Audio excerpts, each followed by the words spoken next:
রাস্তার কারণে অত বেশি টাইমটারে মানে কাভার দেওয়ার কোনো লাইনও নাই আর বেশি স্পিডে যাওয়ার লাগলে তো রাস্তার গাড়ি ভাঙ্গিয়া লইয়া বয়াও পড়বো, এটাও মানে বেশি হয় ডর লাগে।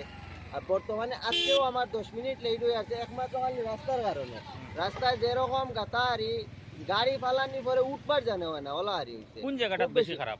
বেশি তো খারাপ হয়েছে মনপুরের কিনারে, এরপরে মনপুর ছাড়িয়েও আরো এক জায়গা একটা আছে তিনগড়ির আশপাশ ওরকম মানে জায়গায় জায়গায় এমন বেশি গাথা হয়েছে যে গাথার কারণে আমরা খুব বেশি কষ্ট ওটা আমরা স্কুলের টাইম তো বিলকুল ধরার কোনো লাইন নাই। কমসে কম সঠিক টাইম ধরতে গেলে টাইমের আধা ঘন্টা আগে বাইর হইতে লাগে, স্কুল টাইম ধরতে গেলে আধা ঘন্টা আগে বাইর হইতে লাগে। খুব বেশি কষ্ট ওখানে আমরা বেশি কষ্ট হয়ে যায়।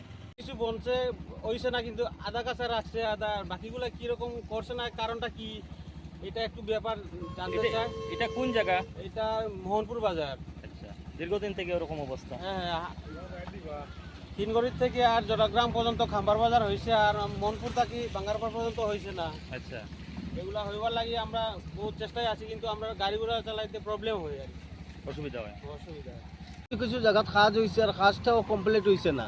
মানে সাইডের দিকে মানে দিও ফেলাইছে না, মাটি উঠে কিচ্ছু ফেলাইছে না, সাইডের দিকে ওরকম রয়েছে। আর এমন গাথা মানে কালকে আমার গাড়ি লইয়া চলতে আমার গাড়ির নিচর মানে দিওটা ভাঙি গেছে, বুঝছেন নি।